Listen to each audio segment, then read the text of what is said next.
Press In. Le décryptage de l'actualité vu par iWeb. L'information pour vous et avec vous en toute objectivité et impartialité. Fortuna Bisselele, retenu à l'ANER pour être entendu, puis après transféré au parquet de la Gombe pour finir à la prison de Makala. Chers auditeurs de iWeb Radio, c'est autour de ce sujet-là que nous allons débattre aujourd'hui. Bonjour à vous et bienvenue sur ce plateau, et bonjour à Gilbert Ngunga et Gédéon Atibou. Bonjour. Bonjour. Content de vous retrouver. Le plaisir est partagé. Je suis également très content de vous retrouver sur cette table. Eh bien, on commence à une nouvelle semaine. On espère qu'elle sera chargée comme la semaine dernière. Et on est là autour de cette table, un sujet de discussion et qui va, je crois, être déballé. Je crois qu'il y aura beaucoup à dire, beaucoup de choses à dire, et à boire et à manger, et même à vomir sur ces plateaux. Fortuna Bisselele accusé de haute trahison. Gilbert Ngunga. Oui, tout à fait. Il est accusé de haute trahison parce que selon les informations de la présidence de la République, il serait en train de préparer un coup d'État ou carrément chercher à assassiner le chef de l'État. Voilà pourquoi il était entendu dans les locaux de l'Agence nationale des renseignements, ANER, qu'il a transféré au parquet de Kinshasa-Gombe, et ce dernier l'a transféré, l'a conduit à la grande prison de la République démocratique du Congo, la prison de Makala. Alors c'est sur ce sujet-là qu'on va débattre. Ben tu commences, hein? C'est là que je t'avais donné la manche pour que tu... Je croyais que j'étais en train de préparer des apparemment, j'ai l'impression que tout le monde a ses gants pour parler de ces sujets. Moi, j'ai pas de gants. Je ne mettrai pas de gants pour analyser, en tout cas. Je n'ai pas peur pour analyser ces sujets sensibles d'ailleurs, mais nous sommes journalistes, c'est notre rôle d'informer, d'analyser pour éclairer le public qui nous suivent, les publics qui nous suivent bien sûr. Alors d'abord, la première des choses, c'est que la première partie dans la résolution d'un problème, c'est reconnaître qu'il y a un problème. Une fois que vous reconnaissez qu'il y a un problème, vous allez maintenant chercher la solution. Pour trouver la solution au problème identifié, il faut se poser deux questions. C'est quoi les problèmes? Les problèmes, c'est l'insécurité au palais royal, palais présidentiel. Là, c'est les problèmes. Ce n'est pas le premier cas d'ailleurs. Je vous rappelle que l'ancien conseiller en matière de sécurité de Tshisekedi, François Beya, a été arrêté, auditionné à l'ANER, transféré à Makala, et aujourd'hui il est à l'étranger pour des soins médicaux. Dossier classé sans suite jusqu'à maintenant. Alors, le deuxième cas, c'est le cas de Bisselele, un autre conseiller, les puissants conseillers de Tshisekedi, les privates de Tshisekedi, dont les gardiens du temple, celui qui détient les secrets de la République, selon les informations de la justice. Fortuna Bisselele, ancien private de Tshisekedi, serait en train de préparer un assassinat, serait en train de préparer l'assassinat de Tshisekedi. L'information est vraie ou faux, on ne sait pas. Mais au moins, les services de sécurité ont mis sur notre table ces informations-là. Et tout le monde en parle. C'est ça les problèmes. Donc, le chef de l'État aujourd'hui est en insécurité totale. Il doit renforcer sa sécurité. C'est comme Jésus avait dit que celui qui va me tuer, c'est celui-là avec qui nous partageons la même table. Comme pour dire que celui qui peut te trahir est la personne qui est proche de toi. Donc les personnes qui cherchent à trahir le chef de l'État sont ses propres conseillers. Le premier, c'est François Beya. Le deuxième, c'est Fortuna Bisselele. On ne sait pas dans les coulisses s'il y a d'autres personnalités ou conseillers de Tshisekedi qui sont cités dans ces problèmes. Certainement oui. Alors, le nom qui est brandi, c'est le nom de Fortuna Bisselele. Alors, si nous identifions les problèmes et nous cherchons à trouver la solution, je crois que ce problème sera enterré de manière définitive. Alors, c'est quoi la solution proposée? La solution, c'est que le chef de l'État doit utiliser la justice, et la justice, à son tour, doit créer une force dissuasive pour détourner tous ceux qui ont les intentions de tuer le chef de l'État, leur détourner de ces intentions-là. C'est ça ce que le chef doit faire. Et pour que cela soit faisable, il faut qu'il y ait la punité au sommet de l'État. Nous avons l'impression qu'il y a l'impunité en fait. Non, pas l'impression, il y a l'impunité. Il y a vraiment l'impunité. Parce que François Beya, qui était détenu à la prison de Makala, aujourd'hui il est à l'étranger. Il n'y a pas de suite. Or, si on l'avait condamné, et qu'aujourd'hui, Bisselele sait que non, François Beya a été condamné pour ce même sort, ces mêmes forfaits que moi je veux commettre. Alors, je ne le ferai plus au risque que je sois subir la même chose. De subir la même conséquence. Fort malheureusement, il n'y a pas de suite dans tout ceci. Alors, il y a plusieurs moyens parce que Bisselele, d'après d'autres sources, il serait aussi accusé de collaborer avec Kagame. Kagame qui éclime les richesses de la République démocratique du Congo à travers la rébellion du 1-23. Alors, si tel est le cas, il y a un problème de l'insécurité non seulement du palais présidentiel, mais aussi de l'ensemble de la République démocratique du Congo et plus particulièrement dans l'est de la RDC. Puisqu'il y a la guerre, puisque Bisselele serait collaborateur de Kagame pour équimer les richesses de la RDC, il y a plusieurs moyens pour trouver la solution. Le premier moyen pour trouver la solution et mettre fin à la guerre de l'Est, c'est d'abord la diplomatie.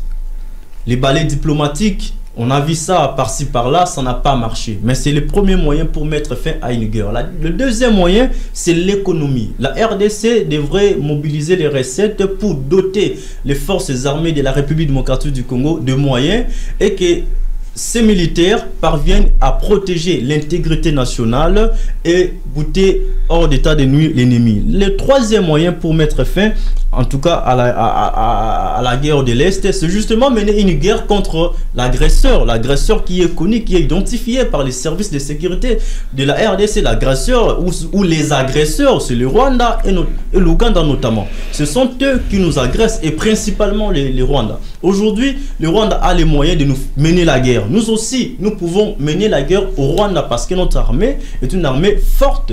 Une armée, je crois, la 9e en Afrique. Devant le Rwanda, devant l'Ouganda, devant Burundi, devant Sud-Soudan, devant beaucoup de pays de l'Afrique, du continent africain. Alors, je disais, il faut sanctionner. Vous savez, Mobutu tuait les gens pour les contraindre à ne pas les faire du mal. C'est ça la force. Donc, Tshisekedi devrait ou doit se comporter comme un lion intimide. Mais nous avons l'impression que le chef de l'État se comporte comme les renards, il ne fait pas assez de bruit, il arrête les gens et après ils sont relâchés par la suite. Ce qui n'est pas bon pour son entourage, pour sa sécurité. Il doit vraiment se comporter comme un lion. Alors, s'il y a des sanctions pour finir, au sein du palais présidentiel, vous remarquerez que les conseillers qui sont contactés par le Rwanda, qui sont contactés par l'Ouganda ou par d'autres pays africains ou du monde ne seront pas à mesure de livrer la peau du président de la République. Et derrière tout ça, il y a la force internationale. Parce qu'aujourd'hui, vous allez vous rappeler avec moi que l'ancien président de la RDC, le feu Mouzé Laurent Désiré Kabila, a été lâchement tué par les Occidentaux, juste parce que celui-ci était nationaliste, il voulait protéger l'intégrité nationale. Aujourd'hui, il est sous la terre. Aujourd'hui, nous voulons revivre le même scénario que nous avons connu avec Laurent Désiré Kabila, mais non, cette fois-ci avec Tshisekedi. Alors, on doit vraiment se soulever, comme je aime dire souvent dans ces différentes prises de parole. J'en appelle aussi à la population congolaise de s'élever, de former une union parce que l'union fait la force pour barrer la route aux ennemis de la République, aux ennemis de la cohésion nationale et à ceux qui veulent ôter la vie au président de la République. Merci Gilbert. Je vous en prie, madame.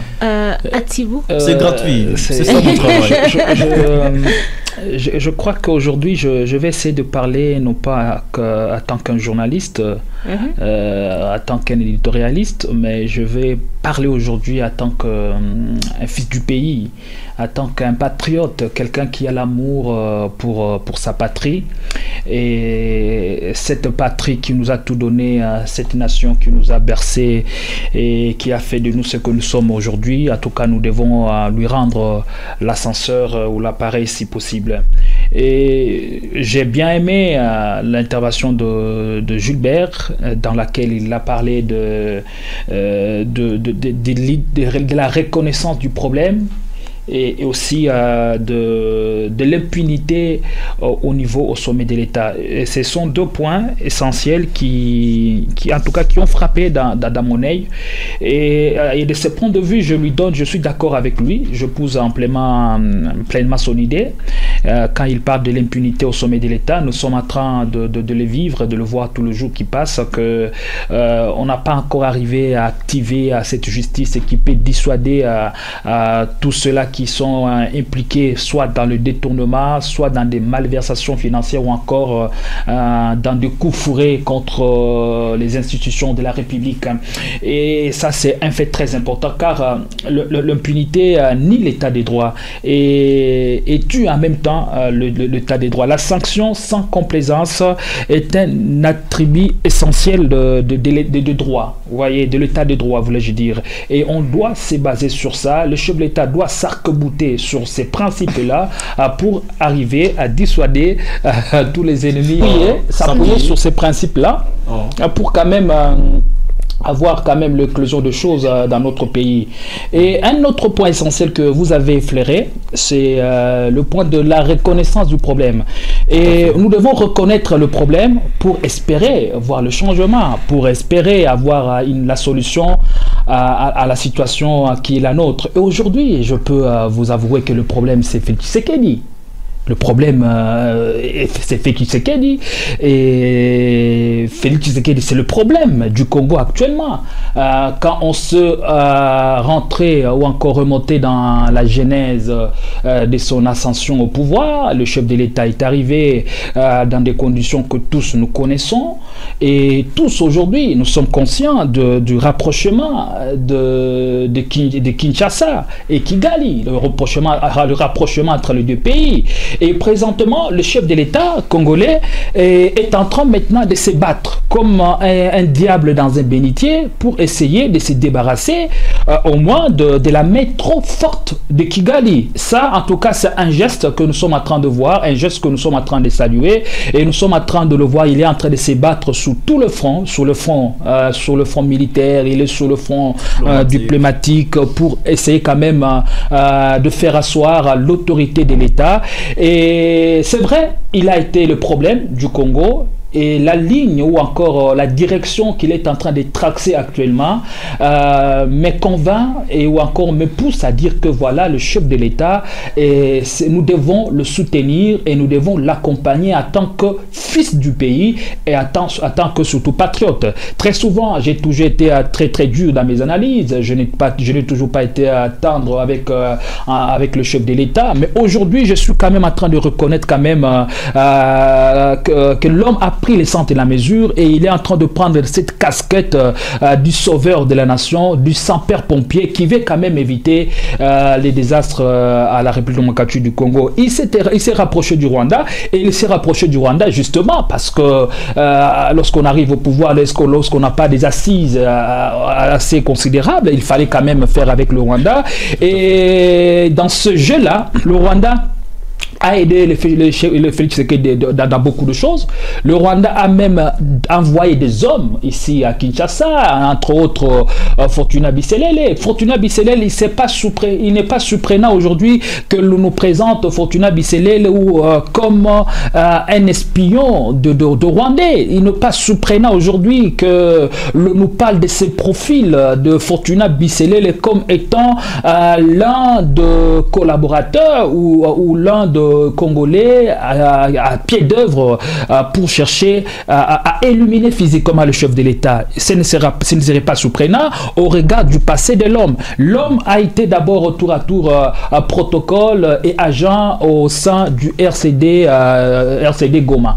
Et ensuite, Fortuna Bisselele, un ancien rebelle, bien entendu. Et ensuite, Fortuna Bisselele, oui, selon les dernières informations, on trouverait dans ses affaires, bien entendu, un passeport rwandais et qui affirmerait quand même cette option ou encore cette thèse de dire qu'il est fortement rwandais. Et en plus, Fortuna Bisselele a été assistant d'Azarias Rouberois, vice-président sous 1+4.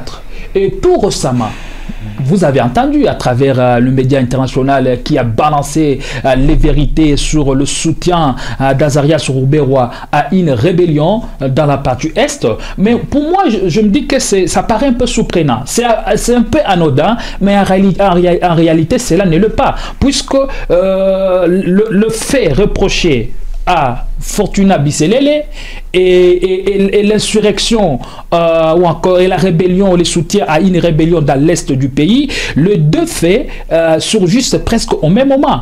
Et qu'est-ce que je comprends? Je me dis que Azarias Rouberois et Fortuna Bisselele, pour avoir un passé commun, tous deux sont fautifs ou carrément coupables. L'un a préparé d'abord, puisqu'avant son éviction, avant sa mise à l'écart par le chef de l'État, Fortuna Bisselele a préparé, a brillé par des déclarations à l'emporte-pièce dans une interview accordée à l'Infoca. Eh bien, c'était une façon pour moi de dire que Fortuna Bisselele était en train de préparer la population congolaise, était en train de préparer le peuple congolais à légitimer l'action militaire qui est en train d'être menée par Azarias Rouberois, puisque dans un pays, lorsque le pays explose et lorsqu'il y a les envahisseurs qui prennent les armes, si vous ne trouvez pas du soutien du côté de la population, vous êtes parti. C'est comme ça que le feu Mobutu Sese Seko a été délogé du pouvoir. C'est parce que la population était carrément contre Mobutu. La population ne voulait plus de méthodes mobutiennes et elle voulait s'en débarrasser. Et c'est comme ça que l'AFDEL a eu le boulevard et jusqu'à entrer à Kinshasa et faire asseoir l'autorité. C'est comme ça que moi j'essaie de comprendre les choses. Aujourd'hui, je me dis, est-ce que le Félix Tshisekedi est-il poignardé dans les dos? Je me dis, la question est légitime. Et elle est légitime pour que nous puissions comprendre en quoi la RDC et surtout le chef de l'État de la République démocratique du Congo, Félix Tshisekedi, se sont embarqués. On s'est très mal embarqué. On a fait confiance à un partenaire qu'on a reçu à Kinshasa avec la standing ovation au stade de martyr. On l'a vu comment est-ce que Kagame était traité lors du premier mois de la prise de pouvoir de Félix Tshisekedi. Tous nous étions en train de nous dire voilà, il s'est rapproché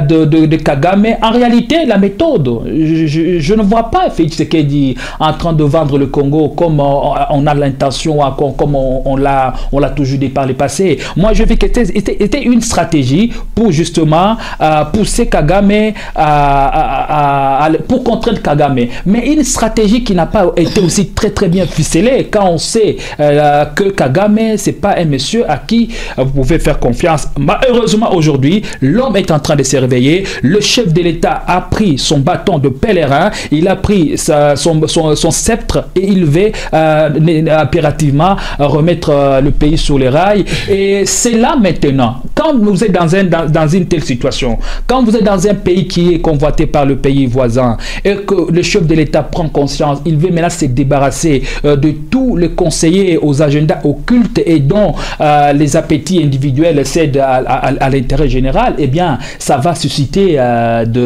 ça va susciter beaucoup de problèmes autour de vous, dans votre entourage, surtout que votre entourage, c'est un entourage qui est déjà infecté. Et c'est comme ça qu'aujourd'hui nous sommes en train de plus en plus de parler de l'attentat, de l'atteinte à la sûreté de l'État. Nous sommes en train de parler du complot contre le chef de l'État, Félix Tshisekedi. On est bien sûr dans ce schéma-là. Et parce que l'homme commence à se débarrasser de Kagame, commence à se débarrasser du Rwanda, commence à se débarrasser de tous les accords conclus entre la RDC et le Rwanda, eh bien, les forces occultes sont en train de s'élever pour chercher à éliminer physiquement le chef de l'État. C'est ça le mot, mais je crois que ceci n'arrivera pas. Ceci n'arrive pas pourquoi? Parce que le peuple congolais a grandi à maturité, le peuple congolais a pris conscience, et parmi ces jeunes-là qui prennent conscience et qui sont partisans même de la responsabilité de la conscience, j'en fais partie. C'est pour cela que je suis en train de soutenir le chef de l'État, et c'est pour cela, d'entrée de jeu, je disais que je vais parler comme un patriote et non pas comme un journaliste. Et donc, je suis en train de voir deux personnalités publiques avec presque la même vision. Aujourd'hui, Félix Tshisekedi est sur les traces de Laurent Désiré Kabila. Lorsque vous voyez les deux personnages, vous comprendrez, vous aurez l'impression d'avoir affaire à une même personne. Vous aurez l'impression d'avoir affaire à... Ils sont tous nationalistes. Ça, c'est un point sur lequel nous allons nous mettre d'accord. Il y a même des éléments que je peux avancer sur ce plateau.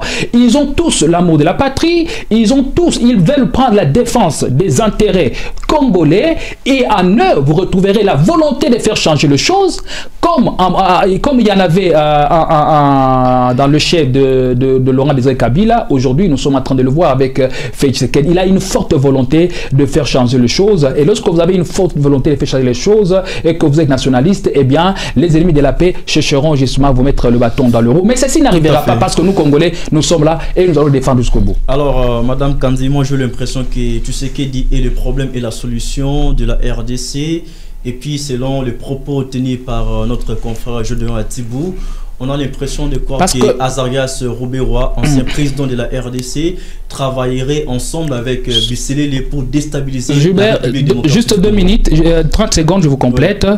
Dans la vie, lorsqu'on est héros, ne signifie pas qu'on n'a pas commis d'erreur. Aujourd'hui, Mouzé est appelé héros national. Ce n'est pas parce que Mouzé n'a pas commis d'erreur. Mouzé a commis beaucoup d'erreurs en se rapprochant aussi du Rwanda, en amenant l'FDLC à Kinshasa. Mais quand Mouzé s'est ressaisi, aujourd'hui, nous sommes en train de saluer sa bravoure, son courage. Et aujourd'hui, on est en train de l'appeler à ce juste titre-là, héros national. Et il peut être aussi le cas aujourd'hui pour Félix Tshisekedi. Si seulement il s'est ressaisi et s'il comprend l'appel que nous sommes en train de lui lancer maintenant. Il a appris à ses erreurs commises. Justement, et Tshisekedi aussi est en train d'apprendre ses erreurs. Tout à fait. Madame Kanzi. Alors, je crois que vos interventions à vous deux a pratiquement étalé tout ce qui pouvait être dit quant à ce sujet. Ce que je rajouterais, qui va peut-être même clôturer l'émission, ce serait de dire, comme l'autre fois, cette émission qu'on a eu à faire autour d'Azarias Rouberois, j'avais dit que ce qu'on a à faire, c'est d'éradiquer tout ce qui est rwandais. Ça a été une grosse erreur. Je ne pense pas que les gens ont été ignorants. Tous ceux qui entouraient le chef de l'État ont été ignorants, à savoir qu'à une certaine époque, lorsque Azarias Rouberois était l'un des 4 vice-présidents, Fortuna Bisselele était son assistant. Tout celui qui a traité avec un Rwandais d'une certaine manière ne devrait pas se rapprocher du chef de l'État, ne devrait pas être placé sur un poste de décision ou quoi que ce soit. C'est une des fautes, une des erreurs que le président de la République, je ne sais pas quel est ce conseiller, quelle est cette personne. Je me pose la question de savoir quelles a été les relations du chef de l'État avec Fortuna Bisselele par le temps passé, avant qu'il ne puisse accéder au pouvoir, pour qu'aujourd'hui, il puisse se retrouver comme étant son conseiller privé. Ils étaient des meilleurs amis avant le pouvoir. Hein. C'est ce qu'on entend dire. C'est là les erreurs qu'on arrive à commettre. Avant le tapis rouge, tu sais qu'il était le meilleur ami de Fortuna Bisselele. Une fois arrivé au pouvoir, il amène son ami. Alors voilà, c'est une réponse. L'amitié, on est en train de tisser avec qui? Donc il y a la trahison. Non, je suis d'accord. Pour moi, au moins, c'est une réponse. Parce que je me dis, tout le monde était au courant que Fortuna Bisselele, d'accord, était l'assistant d'Azarias Rouberois. Azarias Rouberois qui actuellement est un Rwandais. Même si, lorsqu'on tape sur Google, au-dessus on écrit qu'il est né à Gisenyi, puis en bas ça change, on dit Fizi. C'est pas un Rwandais, officiellement c'est un Congolais. Devenu par un fait aléatoire congolais. Tu vas me retourner sans dessus. Devenu par un fait aléatoire congolais. Bon, voilà. Chose qui devrait être rectifiée. Justement. Pour que le Congo aille de l'avant, pour qu'on soit complètement en sécurité ou qu'on arrive à avancer, il faudrait qu'on éradique de notre gouvernement tous celui qui est rwandais. En réalité, moi, j'ai pas de problème avec un simple rwandais. Mais ceux-là qui traversent, ceux-là qui viennent travailler avec nous, on est entouré de plusieurs pays, mais pourquoi nous avons particulièrement dans les frontières, pourquoi nous avons particulièrement un problème avec les Rwandais? Parce que les Rwandais, on veut à ce qui nous appartient. Je vous lance ici, dans l'un de mes articles, j'ai pris un gros titre et j'ai balancé que Rouberois, Kigali à Kinshasa et dans nos institutions. Point d'interrogation. C'était une question pour interpeller les autorités congolaises à prendre conscience. C'est-à-dire aujourd'hui Kigali et dans nos institutions et même à Kinshasa. Est-ce que vous avez vu cette vidéo qui a circulé? Je crois que ça s'est passé vers Kaouka Victoire. Une vidéo qui a circulé où il y avait un simple Rwandais, citoyen rwandais. Bon, il paraît, je ne sais pas trop si c'est vrai, mais à voir sa morphologie, il ressemble vraiment à un Rwandais qui s'est sérieusement fait lapider par la population. Si ce n'était pas l'intervention du policier qui se trouvait sur les lieux, je pense qu'il aurait perdu la vie. Un comportement voilà. Maintenant les Congolais, justement, je n'encourage pas, mais les Congolais sont aux aguets. Ils ont l'impression que même le simple fait de voir un Rwandais passer au devant de son portail signifie nécessairement que c'est une forme d'insécurité. La solution, puisque quand vous parlez, il faut élaguer, il faut éradiquer. Je parle d'éradiquer. Ça c'est à long terme. D'éradiquer le Rwandais dans le gouvernement. Actuellement. Niarugabo. Tu vois, il y a des roro. Les ros là, c'est les choses que nous devons retirer du gouvernement. On n'a pas besoin. Je dis ceci c'est à long terme. C'est tout un projet qui peut nous mettre au moins qui peut nous prendre du temps. Mais concrètement, sur le champ, qu'est-ce qui peut être fait? Parce que là, pour, par exemple, avoir des solutions intermédiaires et d'abord sauver la vie de la nation, sauver la vie du chef de l'État qui est sérieusement en danger. Nous devons aller en guerre sérieusement. On nous a accordé d'acheter des armes. Il faut doter les FARDC de parce que la menace nous vient de là. La menace, c'est pas le Rwandais ou encore le Congolais qui sont de mèche avec, avec les Occidentaux. Il y a des choses qui doivent être faites de part en part. À tous les niveaux. Au niveau de il y a même des nationalistes qui sont impliqués dans ces cas. Pendant la guerre, dotant d'armement les FARDC pour qu'ils puissent affronter comme il se doit, repousser, s'il faut éradiquer tout ce qui est comme milice qui se trouve à l'est du pays.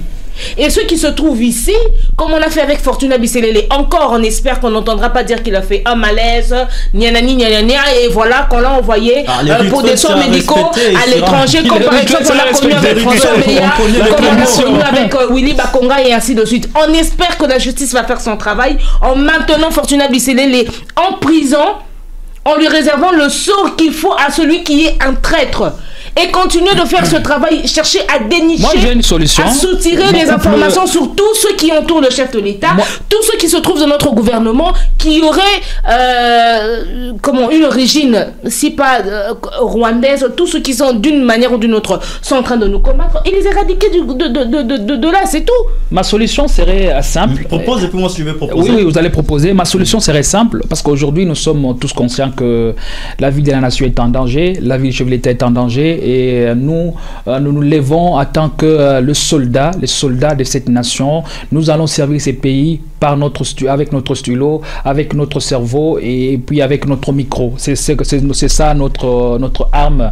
Oui. Si les FARDC ont besoin d'un armement beaucoup plus sophistiqué pour repousser déloger les rebelles du M23, nous on fait avec le nôtre. Et ce que je vais dire, c'est que tous nous sommes conscients que l'entourage du chef de l'État qui l'a accompagné les 4 dernières années ne l'a pas beaucoup aidé. Les collaborateurs, les collaborateurs ne l'aident pas suffisamment. S'ils ne sont pas dans les cas de malversation de détournement, ils sont dans les cas de coups fourrés contre la personne du chef de l'État.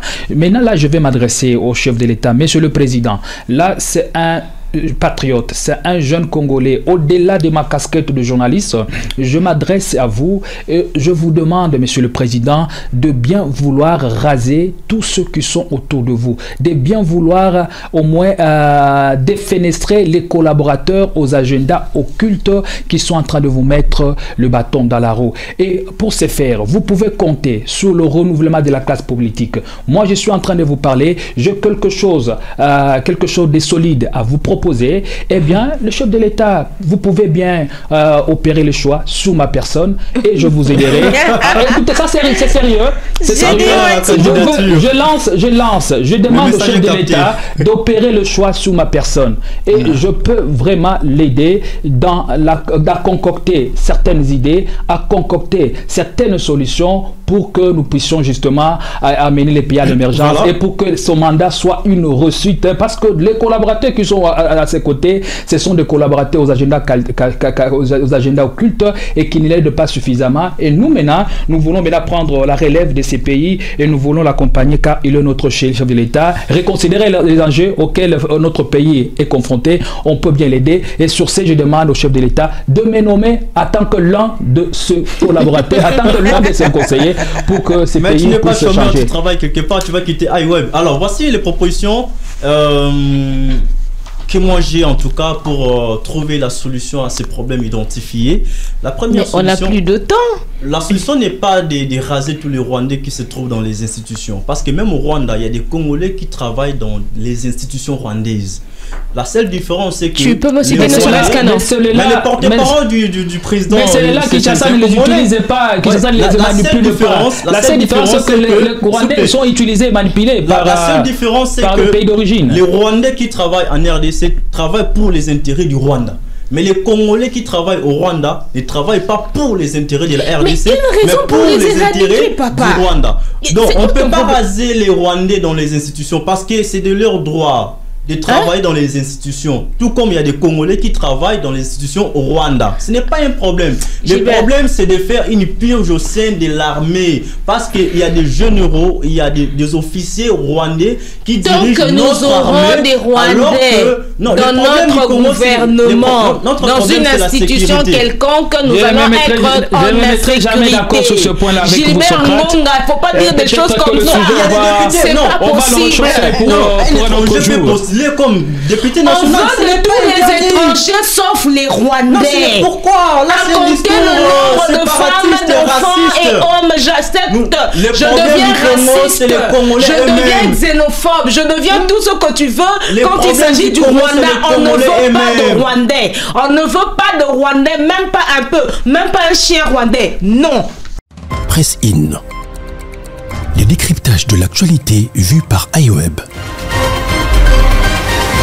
L'information pour vous et avec vous en toute objectivité et impartialité.